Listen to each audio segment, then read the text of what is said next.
Everyone, কেমন আছো সবাই? আশা করছি সবাই ভীষণ ভালো আছো আর আমিও খুব ভালো আছি। তো আজকে হচ্ছে সোমবার, মানে সেকেন্ড সোমবার, আর এখন বাজে হচ্ছে 11টা। তো আমি একটু আগে ঘুম থেকে উঠেছি আর এখন থেকে ব্লগটা আমি স্টার্ট করছি। আর মানে সোমবার তো কি মানে ভেবেছিলাম এবছরটা ভালো করে শিব ঠাকুরকে পুজো দেব, বাবাকে। তো আগের বছর তো হলো না, আগের বছর হয়েছিল বাবা মারা গেছিলো, সেই কারণে হয়নি। আর এই বছরে মারা গেছে আমার দাদু। তো এই অসুস্থটা থাকবে 45 দিন, কারণ যেহেতু দাদু হয় তো এক বছর, মানে আগের বছরটাও একটা বছর আমি মন্দিরে উঠতে পারিনি, পুজো দিতে পারিনি, যাই হোক। আর এবছরটাও একই যাচ্ছে, জানি না কেন এরকম হচ্ছে, কেন এরকম বাধা আসছে। আজ এবছরটা আমার তারকেশ্বর যাওয়ার কথা ছিল হেঁটে। আগের বছরে, তার আগের বছরে গেছিলাম, মানে ট্রেনে করে গিয়ে পুজো দিয়েছিলাম। তো তার পরের বছরে ভেবেছিলাম যাবো, সেই বছরে মারা গেছিলো বাবা, আর এই বছরে মারা গেছে হচ্ছে দাদু। তো জানি না কেন এরকম বাধা আসছে, ভগবান হয়তো আমার থেকে বুঝে নিতে চাইছে না বাবা, জানি না কি হচ্ছে আমার, মানে বলতে পারছি না, তোমাদেরকে বলে বোঝাতে পারবো না। তো মনটা খুবই খারাপ। আজকে সেকেন্ড সোমবার, তো সবাই বলছিল কি এবছরে চুড়ি পরিস না, তাও আমি ইচ্ছা করে চুড়িটা পরেছি।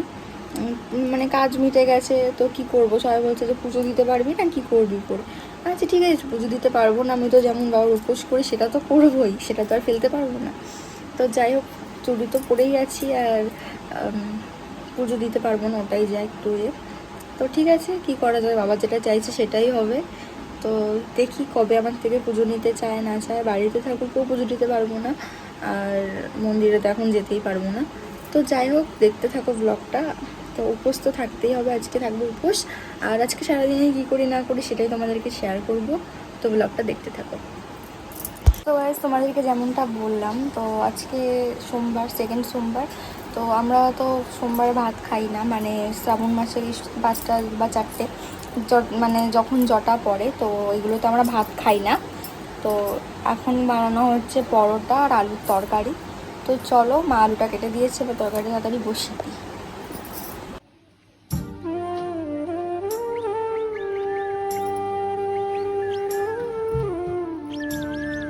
তরকারিটা এখন আমি বসিয়ে দিচ্ছি, আর মা ওদিকে ময়দাটা মাখবে। তো আলু কেটে দিয়েছে, দেখতে আমি এখন তরকারিটা করে নিচ্ছি।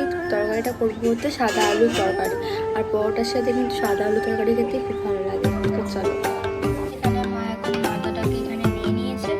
এবার ময়দার মধ্যে দিয়ে দেবে নুন, আর দিয়ে দেবে হচ্ছে চিনি, আর সাদা তেল দিয়ে ময়দাটাকে ভালো করে মেখে নেবে।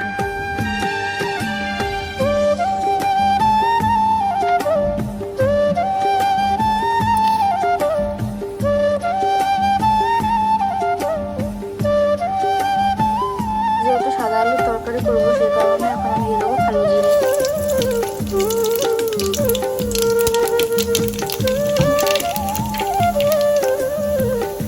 আমি দিয়ে দিচ্ছি হচ্ছে শুকনো লঙ্কা, যে যেমন ঝাল খাবে সেরকম অনুযায়ী দেবে। আমি আলুগুলোকে আস্তে করে ছেড়ে দেবো।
গেছে, একটু বেশি ঝোল হয়ে গেছে। তো ঠিক আছে, একটু ঝোল ঝোলও ভালো লাগে খেতে। তো দেখো আলুর তরকারিটা হয়ে গেছে রেডি। না দেখো লিচি বড়াও হয়ে গেছে, এবার শুধু বেললে আর ভাজলেই হয়ে যাবে।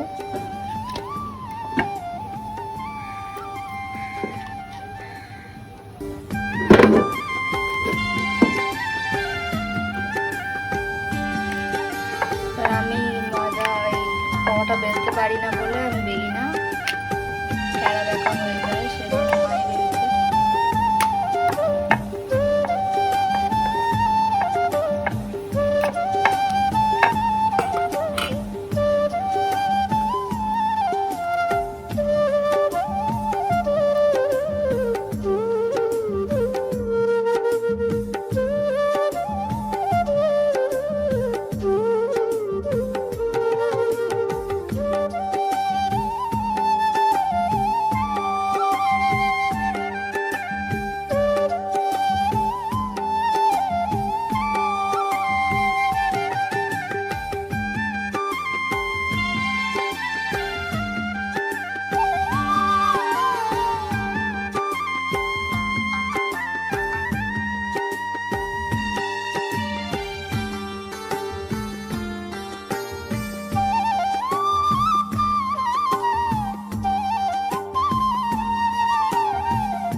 আমি এখন স্নান করে চলে এসেছি, আর তার মধ্যে হয়ে গেছে মায়ের রান্নাবান্না সব কমপ্লিট।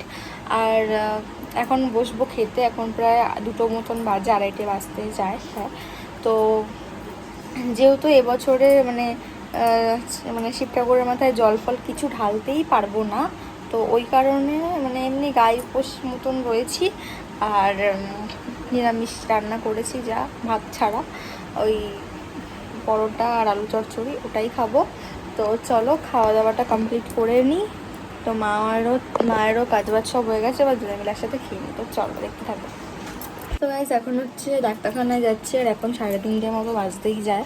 তো মায়ের শরীরটা কদিন ধরে মানে খুব খারাপ যাচ্ছিলো, তো তাই জন্য ডাক্তার দেখানো হয়েছিল। আর ডাক্তারে বলেছিল কি থাইরয়েড আছে, থাইরয়েডটা টেস্ট করতে। তো মায়ের থাইরয়েড আগে থেকেই ছিল, ওটাকে টেস্ট করতে দিয়েছিল।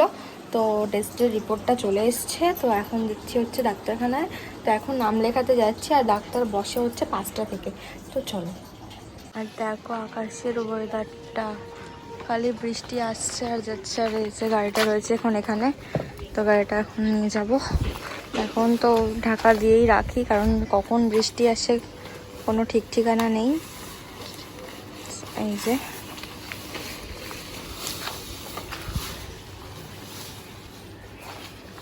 এটা হচ্ছে আমার পাড়ার রাস্তার গলিটা। তো গাইজ এখন আছে আমি বাইরে বসি, তো মা আছে ভেতরে। তো এখানে নিয়মটা একটু চেঞ্জ হয়ে গেছে আজকের জন্য, মানে ডাক্তার তাড়াতাড়ি আসবে, তাড়াতাড়ি হয়ে যাবে। তো সেই কারণে আর বাড়িতে গেলাম না। এখানে যে কম্পাউন্ডারটা থাকে, তো উনি বললো যে আজকে তাড়াতাড়ি ডাক্তার আসবে, তাড়াতাড়ি চলে যাবে। সেই কারণে বাড়িতে আর যায়নি, এখানে বসে আছি। মা আছে ভেতরে, আর এখানে প্রচণ্ড রোদ এখন। তো চলো এখানে একটু বসে থাকি, তারপর দেখা যাক কী হয় না হয়, দেখি রিপোর্টটায় কী বলে। টেনশানে আছি তো। এমনিতে দেখলাম যে ওভারসিসে কিছু একটা হয়েছে, আর থাইরয়েড তো আছেই। দেখি ডাক্তার এবার কী বলে।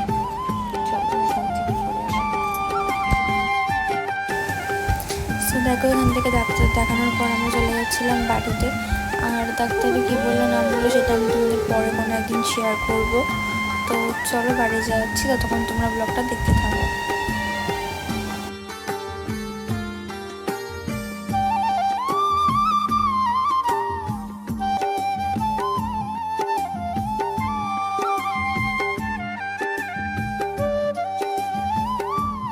এখন হচ্ছে বাবাই, তো ওর সাথে একটু আমি যাচ্ছি, এখন একটু দোকানে বেরোবো। তো চলে এসে দাঁড়িয়ে রয়েছে অনেকক্ষণ ধরে।